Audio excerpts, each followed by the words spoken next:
My story started at Herrin Hospital. Kathy Cerruti called me one day and said, "I've got something you need to see." And they were searching one of the closets in the old part of the hospital and found one of the books from the birth records.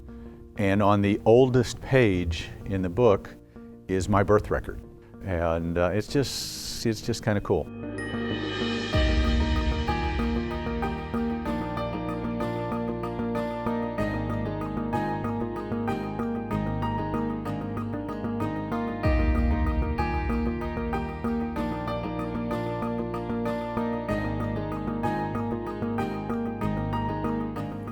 Herrin put a focus in my earlier years on bringing industry into town. The industry has moved on, but the hospital has continued to grow and prosper. What would the community be like without it? It's such a rich history, and it's such a ripple effect because we touch those around us, and it lives on for generation to generation. When black lung reared its ugly head, we scheduled patients every 15 minutes, 8 hours a day, 5 days a week, every month, and we did that for years. We did the lion's share of all the black lung tests done in the state of Illinois. We had 2 surgeons, general surgeons. They did everything. There was not any kind of specialties at that time. I would never have thought in a million years that they would be doing some type of neurosurgery here, that we would be doing the total joints. But I think people still think of us as a small hospital, even as we've grown and started to offer more things. It's still kind of that comfort zone as opposed to going to a very large hospital. It's multiple floors, you don't know anybody. You still probably know people that work in the hospital here. Having grown up in the community, I had known the icons of Herrin Hospital as household names. And then to be on staff with those same people and to be associating with them was very daunting and overwhelming for a young physician. But they taught me a lot. Probably the person who taught me the most was Dr. Roger Hendricks.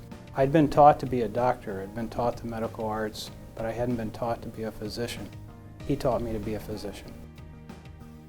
Herrin's always been known to step in. It's people step up to the plate, as you would say, no matter what's going on in the community.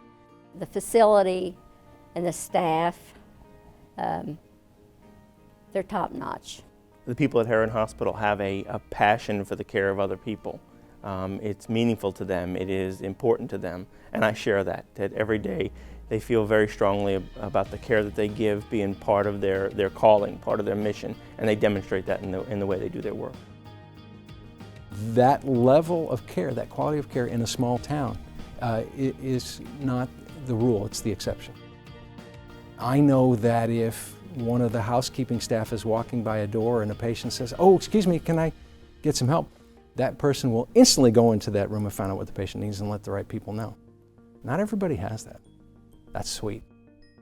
This community is remarkable in its citizens and their involvement within the community. The hospital here has always been service the community first. We provide care, everything else becomes secondary. When I speak to the people in the community, Herrin Hospital is the lifeblood. And I think it goes the other way as well. It's a symbiotic relationship. As the hospital goes, so goes the community, and vice versa. I couldn't ask for better support from the leaders in the community, the elected officials, the business leaders, and we hope that they feel the same way about us, that when it's time to kind of get to work for Herrin, that we're rolling up our sleeves and we're in the ditches with them as well. I know the future in healthcare is challenging, and I'm very, very confident, though, that with the group of people that work at the hospital, that we'll meet those challenges, we'll adapt as we need to, and we'll be as successful in the future as we have been in the past.